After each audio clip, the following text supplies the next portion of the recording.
Claro que sí, Boris, bienvenido a nuestro programa Conversa Ecuador en este segmento de la entrevista. Justamente vamos a seguir tocando el tema coyuntural del país y de la segunda vuelta. Bienvenido, Boris.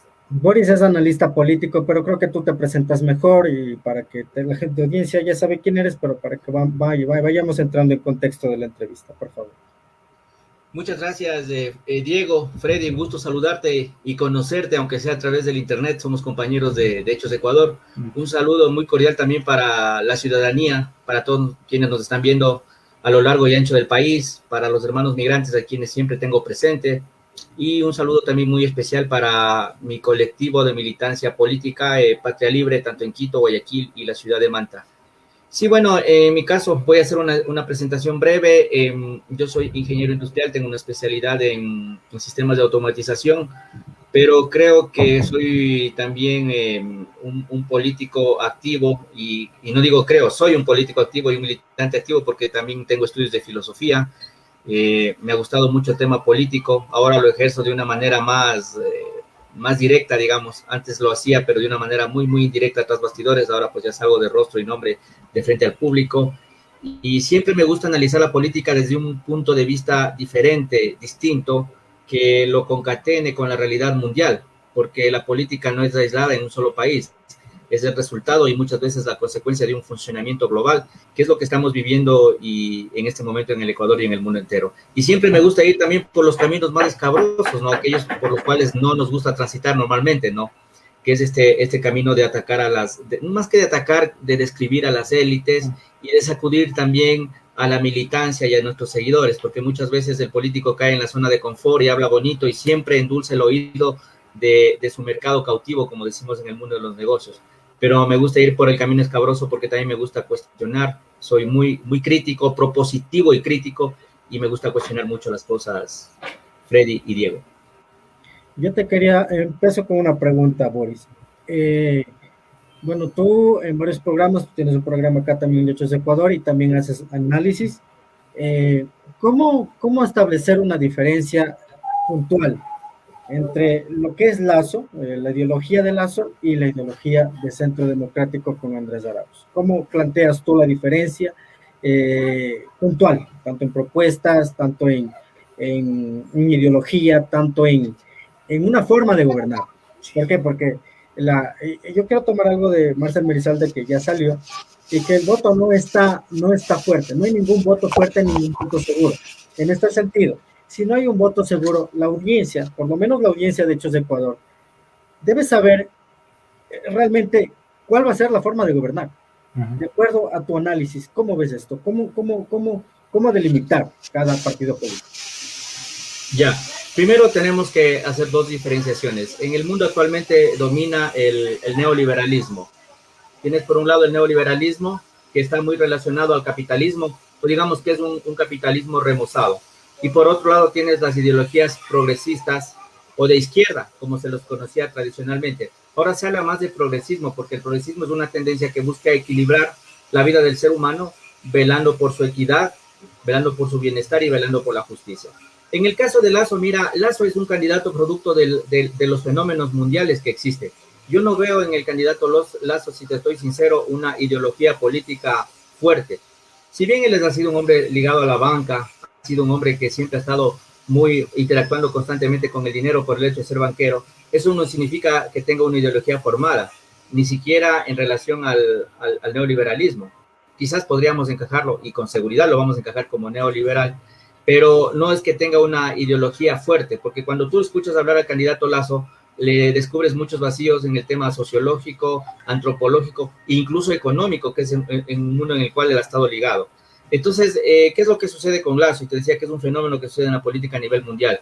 Tú escuchas a un Lazo que ha sido banquero, que definitivamente está marcado, está estigmatizado y está del lado de las élites locales, pero que sale de pronto con propuestas ideológicas de progresismo o de izquierda.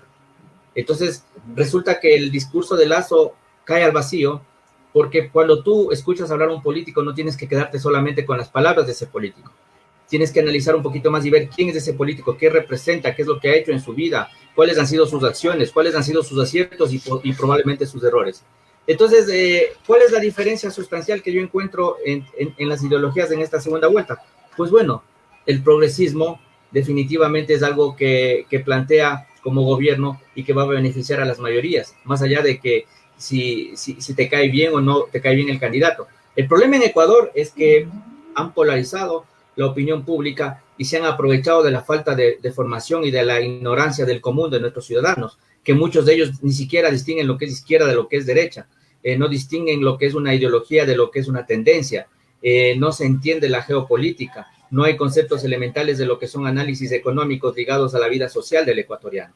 Entonces, ¿qué es lo que sucede? Tienes por un lado a un candidato que, si bien es cierto ha estado interactuando y ha vivido como neoliberal, tampoco tiene una forma coherente de manejar su imagen y su ideología política, si es que realmente la tiene, por un lado. Y por otro lado tienes a un Andrés Arauz, que siendo un personaje joven, nuevo en la política, tiene más claridad, por lo menos en sus ideas. Si tú le quitas al candidato Lasso el dinero, probablemente no queda, y muy seguramente no queda nada, como sucede actualmente en la sociedad, que muchas personas únicamente figuran por el dinero que tienen en su cuenta bancaria, por la ropa que se ponen, por el carro que conducen o por el lugar donde viven. Tú les retiras de eso y no queda nada. Pero ¿qué es en el fondo lo que hay que dar valía en la vida política y en la vida en general del ser humano? La ideología, la forma de ser, tus convicciones, tus valores, tus ideales. Y eso es lo que no se ve lamentablemente en la política, y por eso yo digo que hay una política de pacotilla en el Ecuador, ¿no? Mientras que por un lado tratamos de construir política de la mano con la ciudadanía, con ideas y con propuestas, del otro lado tenemos esta politiquería que se junta con él de la manera más ruin. Entre ellos hacen un solo bloque de mafiosos, de mentirosos, de vendepueblo, y atacan. Y ahora está muy de moda, ¿no? Que el delincuente te hable de honradez, que el corrupto te hable de que no hay que ser corrupto. Está muy de moda eso, ¿no? De que el egoísta te hable de generosidad. Entonces, claro, las ideologías, ¿dónde se quedan? ¿Qué es lo que está pasando? La gente ahora no lee, no analiza, no reflexiona, no profundiza. Para entender la realidad, tú tienes que entender muchísimo la historia. Lamentablemente no se puede entender la realidad con un par de googleadas en el internet. Hay que empaparse y hay que entender el origen, por ejemplo, de la Revolución Francesa, entender qué significa una revolución en esencia y básicamente lo que implica es un cambio de sistema. Hay revoluciones de izquierda, hay revoluciones de derecha. La revolución no es un término exclusivo de la izquierda, ¿no? Hay progresismo también de izquierda, hay progresismo de derecha. Y son estas cosas las que le falta al pueblo entender, y por eso es que hemos sido nosotros presa fácil de la manipulación. Más aún cuando tienes un gobierno que definitivamente no le habla con la verdad al pueblo. Tienes un gobierno servil a los intereses de las élites nacionales e internacionales. Tienes una prensa, ustedes que son jóvenes, periodistas, reporteros, me imagino que debieron haber tenido clases de ética profesional, como lo hay en todas las carreras. Todo, claro. Cuando yo política, ¿no? Y resulta que ahora tienes un periodismo que no representa ni al periodismo, peor a la voz de los ciudadanos, pero que están a viva voz transmitiendo mensajes que desconstruyen, que desculturizan a la ciudadanía, que dividen a la ciudadanía, que irradian odio, que no son éticos, que no son profesionales, que no son objetivos, que no son ni siquiera responsables con la información que ellos manejan, la transmiten de una manera totalmente distorsionada. Entonces, claro, ahí tienes el pueblo, ¿no? Yo hablo con la gente, ¿no? Y gente que probablemente no tiene ni siquiera para comer y ataca a la izquierda, ataca al progresismo, y que tampoco está convencido de que tiene que estar con el candidato Lasso, pero le van a dar el voto influenciados por un marketing mañoso, porque lamentablemente el marketing también tiene que tener su ética, y hemos visto el marketing que ha utilizado el candidato del neoliberalismo en esta segunda vuelta. Es un marketing de lo último, un marketing totalmente ruin, que trata de inflar alguna supuesta falla que tiene su contrincante rival. O sea, se ha dejado de lado la política de los argumentos, la política de la proposición, la política en donde tú veías enfrentarse a dos personajes que, aunque piensen distinto, tenían formación, tenían capacidad, tenían visión, tenían valores. Y esos son los personajes que personalmente muchos extrañamos en la política actual. Y yo veo que en Arauz hay un potencial bastante grande porque él tiene varias ventajas. En primer lugar, es una persona que maneja bien la parte técnica, económicamente hablando. La economía siempre va a ser un puntal fundamental al momento de hacer y de gobernar un país, de hacer política y de gobernar un país. En segundo lugar, es que al ser joven no tiene un historial, no tiene un pasado en donde se le pueda decir, es que tú estuviste involucrado con esto, con lo otro. Todo lo que ha salido a la luz en estos días, pues son realmente minucias, ¿no? Desinformación que trata de confundir a la gente. Pero la gran pregunta a la ciudadanía y de quienes nos están escuchando, si nosotros no hacemos nuestra tarea de difundir bien el mensaje de nuestro binomio, de nuestra tendencia progresista, ¿quién pierde? ¿Perdemos nosotros? Pierde el país. Si el país toma una mala decisión, pierde el país. Y no solamente pierde el país, pierde la región, porque la región en este momento está en una sinergia bien interesante. En Bolivia recuperó el poder el progresismo. En Perú posiblemente una candidata progresista sea la nueva gobernadora del Perú. Colombia sigue un poco verde en el tema porque ellos tienen otros problemas sociales implícitos relacionados con el narcotráfico y la injerencia de Estados Unidos. Venezuela está resistiendo. Venezuela no es un punto aparte dentro de esta lucha. Venezuela está resistiendo y esa resistencia tiene que servir como ejemplo para que los otros países luchen siempre por sus ideales y por su autonomía, por su soberanía. Tienes el caso de Brasil, que seguramente también va a tener una sorpresa en las próximas elecciones. A Lula da Silva ya se le anularon todos los procesos.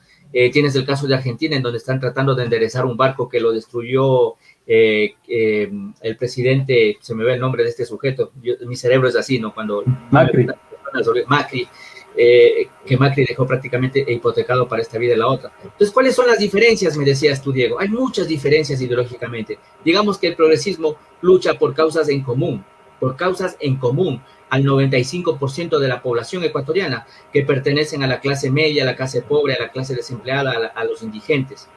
En cambio, el neoliberalismo no vela por el bienestar común, vela por sus intereses. Y si después de velar por sus intereses tienen que tomar alguna decisión que beneficie al bien común, eso tiene que estar ligado de todas maneras al beneficio de ellos. No sé si respondo a tu pregunta, Diego. Sí, o sea, en conclusión, sí. Claro, o sea, recalcar, ¿no? Únicamente que realmente sí, o sea, se trata de implantar un neoliberalismo acá, pero ni siquiera un buen neoliberalismo, porque está claro que, bueno, voy a hacer una pequeña cadena, ¿no?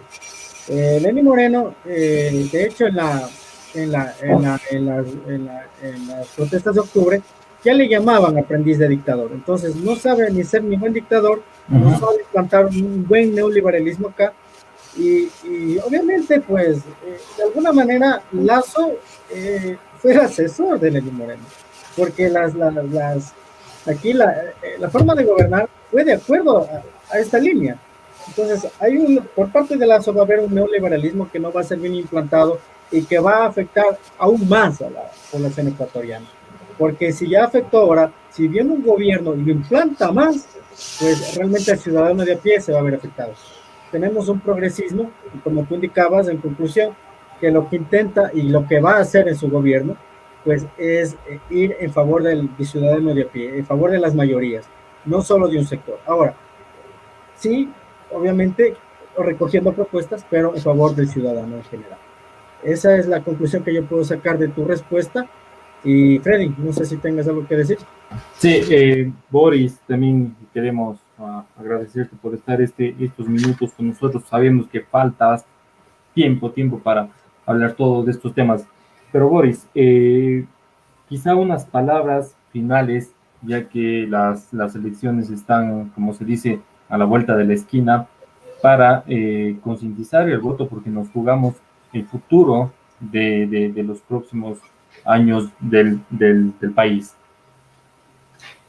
Ya, mira, nosotros tenemos que tener en cuenta una cosa. En el mundo de los negocios se valoran mucho los resultados, dejando de lado la parte subjetiva, la parte emocional, que es muy propia de nuestra cultura. En la política tenemos que ser exactamente lo mismo. Tenemos que valorar los resultados. ¿Cómo estaba el Ecuador durante los 10 años de gobierno de Rafael Correa y de la Revolución Ciudadana? ¿Cómo tenemos al Ecuador hoy? ¿Cómo estaba incluso el Ecuador antes de esa revolución? Y si por ahí hablamos con gente joven que no tiene memoria, bueno, contémosle, todo está documentado. Un Ecuador que no tenía vías, que no tenía carreteras, que tenía un paupérrimo sistema educativo, un débil sistema médico, donde no había nada, donde no se invertía para subir la calidad y el nivel de vida de los ecuatorianos. Es el momento en el que el Ecuador ponga eso sobre la balanza, que deje de lado fanatismos, subjetividades, porque no puede ser que en el Ecuador queramos un país diferente y estamos sangrando por la herida. Muchas personas que dicen haber sido perjudicadas por las leyes que se dieron durante la Revolución Ciudadana tienen eso como argumento para votar en favor de la derecha o de un candidato diferente a la tendencia de izquierda, porque aquí hay que decir algo muy claro: los únicos progresistas y los únicos de izquierda que hemos estado luchando en estos 4 años se llama Revolución Ciudadana, se llama Rafael Correa y se llama a todos quienes hemos apoyado esa causa. Que otros camuflados quieran tomarse el nombre de izquierda y de progresismo, como el candidato de la CONAIE, Jackie Pérez, que toda la vida ha sido un bailarín, un minero. Y que ahora con su gente fomenta el nulo, ¿eh? Tienes que tomar en cuenta también eso, Boris. Claro, ese es un acto de soberana irresponsabilidad,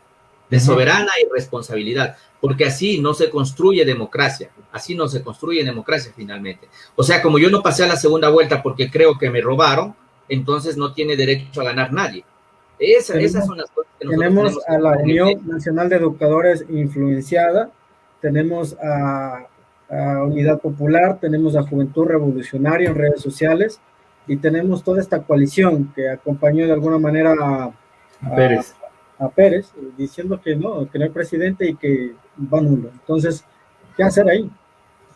Sí, o sea, tenemos nosotros que simplemente seguir difundiendo nuestras propuestas, no malentonarnos cuando la gente piense diferente. Nosotros no podemos ir en un plan de defensa, no tenemos nada que defender, los resultados están ahí. Finalmente la gente tiene una capacidad de análisis, de observación y se entiende que de conciencia también, y tiene que tomar una decisión sensata. Yo le decía el otro día a un amigo, ¿no?, que me vi resentido porque dice que trabajó muchos años en una operadora telefónica y que cuando entró Correa, sus utilidades que eran de 20, 30 mil dólares, pues no podían sobrepasar el techo de 5 mil dólares que puso la Revolución Ciudadana. Entonces, ¿cuál es el razonamiento que yo le decía? Bueno, te debió haber afectado en tus finanzas, pero tienes que ver que esa medida no fue un castigo para ti, sino que fue una medida compensatoria que buscaba equilibrio, equidad con todos los trabajadores que existen en el Ecuador, no solamente en tu empresa o en las otras telefónicas, sino con todo el Ecuador. Y que el techo lo puso Rafael Correa para que tú no cobres más de 5 mil dólares y el excedente fuera a parar en las arcas fiscales para que pueda ser distribuido e invertido en la sociedad. O sea, pero a veces los razonamientos son así de sesgados, ¿no? Hay gente que sinceramente no entiendo qué es lo que le hizo la Revolución Ciudadana, nunca pueden argumentar por qué están en contra de la revolución, y realmente con ellos hay que tener mucha paciencia. Nosotros tenemos que ir con un mensaje en donde difundamos nuestras propuestas, en donde seamos asertivos. Aquí no se trata de dividir ni de imponer ningún criterio, sino de razonar de manera objetiva, de manera clara. Realmente estamos a 15 días, me parece, de la segunda vuelta. Que realmente creen que Lazo va a resolvernos la vida a nosotros. Realmente creemos que él tiene en sus manos las mejores propuestas para sacar al país adelante. No, incluso es un toma de clasismo. Mire, es bien chistoso, ¿no? Hay gente media esnovista que se cree de élite sin ser de la élite, y como se cree de la élite sin ser de la élite, va a votar por Lazo. Entonces, mira, son ese tipo de cosas que a ti te dicen, bueno, en el Ecuador no hay madurez política, no hay la educación suficiente, no hay un equilibrio ni siquiera emocional que te permita discernir estos diferentes escenarios. No hay duda que definitivamente la mejor propuesta la tenemos del lado de la izquierda y que estamos apostándole a figuras nuevas, a figuras jóvenes, y el gran reto que va a tener el presidente, el candidato Arauz, en caso de ganar la presidencia, que seguramente así va a ser, es cambiar precisamente todos esos vicios que existen social y políticamente y que no nos han permitido avanzar en el país. Porque claro, hay los oportunistas también de nuestro lado, y qué pena decirlo, hay los oportunistas, ya están algunos ahí frotándose las manos a creer que van a hacer exactamente lo mismo que han venido haciendo, no solamente durante el gobierno anterior, durante muchos años, porque ese ha sido su estilo de vida. Y siempre en el Ecuador, ¿no?, esta política y esta forma de vivir rastrera, este individualismo en donde si yo quiero surgir, no lo hago por méritos, no lo hago fomentando un camino de unidad, sino que lo hago pisando la cabeza del otro. Entonces el próximo gobierno tiene un reto súper interesante y al mismo tiempo súper difícil, porque tiene que derrumbar muchos vicios sociales, políticos, si realmente queremos derrumbar el país. Porque finalmente, ¿cuál es la materia prima que tienes tú para cambiar un país? Es la gente, son las personas. son esas colectividades que van a interactuar de la mano con el gobierno y que nos va a permitir ser un país progresista. ¿Queremos ser un país progresista? ¿Queremos ser un país revolucionario? Pues entonces actuemos como progresistas, actuemos como revolucionarios, subamos el nivel, preparémonos, dejemos de ver los medios tradicionales con los periodistas tradicionales que hace rato no aportan nada y realmente leamos, profundicemos, analicemos y hagamos números, saquemos nuestro balance, cómo está el país ahora y cómo estuvo antes, Freddy y Diego. Listo. No sé si tengas algo que decir, Freddy. No, agradecerte, Boris, como decía antes de la pregunta, falta tiempo para hablar de estos temas y obviamente siempre nuestro programa y el medio va a estar las puertas abiertas para tener ese tipo de conversaciones, Boris. Muchas gracias. Nada, yo únicamente sacar la conclusión de este día. Bueno, el Ecuador, pues, durante estos 4 años ha estado inmerso en un neoliberalismo mal implantado. Arauz ya lo dijo, ¿no? En su rueda de prensa el día lunes. Es un neoliberalismo que realmente afectó demasiado al país. Entonces, sobre todo la audiencia que está conectada ahora y, bueno, que en los próximos días se irá visualizando. Quiero tomar una frase de Marcel Marizalde, la reconciliación nacional. Nada, vamos en pos de eso, vamos en pos de lo que dijo alguna vez Andrés Arauz, el odio ya pasó de moda, que ya estamos cerca. Entonces, como ciudadanos mismos, ¿no? Dejemos de un lado dejar de un lado un poco esas propuestas y dejarnos llevar por un nulo que lo único que hace es irrespetar nuestro derecho como ciudadano al sufragio, porque te están quitando el derecho. Si te dicen vota nulo, yo en lo personal pienso que te están quitando el derecho al sufragio. Eso nomás, y nada, Boris, gracias por tu intervención nuevamente, y esperamos asimismo tener una nueva conversación respecto de estos temas acá en Conversa Ecuador. Gracias. Una última cosa que quería reforzar, un minuto nada más. Claro. Un político que incite a votar el nulo no puede llamarse político. No puede llamarse político. Partamos de esa simple realidad. Un político está para construir democracia. Los dictadores no construyen democracia. Los dictadores restan, anulan esa capacidad que tiene el pueblo de elegir. Y también quiero mandar un saludo siempre en este programa, en Hechos de Ecuador y en todos los programas, hay un montón de gente que está en contra nuestra. Está bien que estén en contra, pero argumenten sus posiciones. No se pongan a insultar, no se pongan a ofender, que de eso está cansado el país. Estos señores son igual que los políticos corruptos que venden o atrasan una nación. Dicho esto, me despido y les deseo un buen fin de semana y les envío un abrazo. Que estén muy bien. Un abrazo, Boris. Un buen fin de semana. Hasta pronto.